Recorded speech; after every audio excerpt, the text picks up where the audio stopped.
negara ini tatkala nyata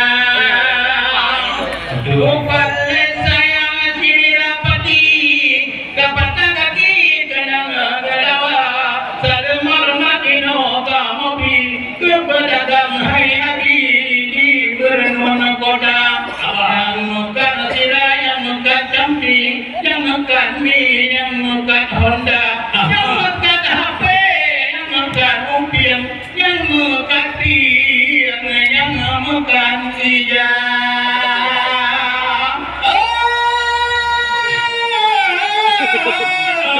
gerakan Bandung yang ada di Tino di pamannya Bandung saudara menjadi gedung musyawarah Bapak Nurlim Mawai lagi ke Bandung anggota rapi yang kata juga Bandung getanya wai lagi ya hidupan awak rapai yang kata juga ya dengan gampun dan salim kamu beri wahai lagi Bandung surga yang muka duka sudah ngeluka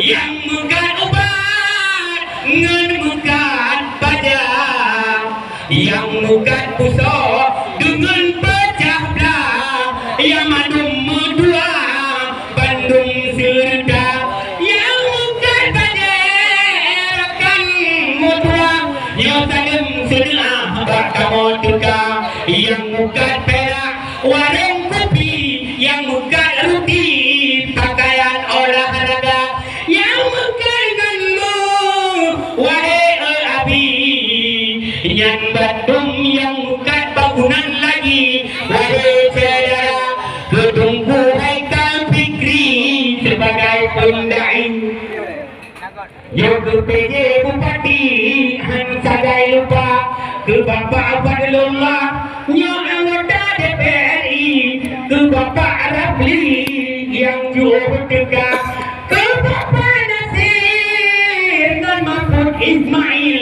Salim Kamobi yang ke Bapak Fadli pimpinan DPRK ke gureh-gureh yang ada di sini ke Kapolres PD dan Bim Serta ke Bapak Camat Bim Tiara ini ke Kapolsek lagi Bandung Serta ke Bapak dan Rami yang kamu hormati Bandung Rai Abi Salim Mulia Allah Mumada Salim kamu beri doa Pak Rabi Bandung berjaya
Assalamualaikum warahmatullahi warahmatullahi wabarakatuh. Ya, di pro-pronya oleh Gil. Iya, mantap kan? Luar biasa ya. Iya, penampilan dari grup Rabai Baluh Setia dari Kecamatan Gelembang Baru. Ya, grup Rabai Baluh Setia dari Kecamatan Gelembang Baru yang merupakan pimpinan dari Syekh Ibrahim dan bersama Syekh Sudirman dan juga Syekh Musus ya. Sebagaimana kita ketahui grup Baluh Setia dari Kecamatan Gelembang Baru yang baru saja pernah tampil di Palembang, Sumatera Selatan pada bulan Oktober tahun lalu ya. Tiga pro-pronya grup Baluh Setia ya. Rabai biasan urang Aceh ya. Makanan urang Aceh adalah pimpam dan biatan kadendaya Rabai.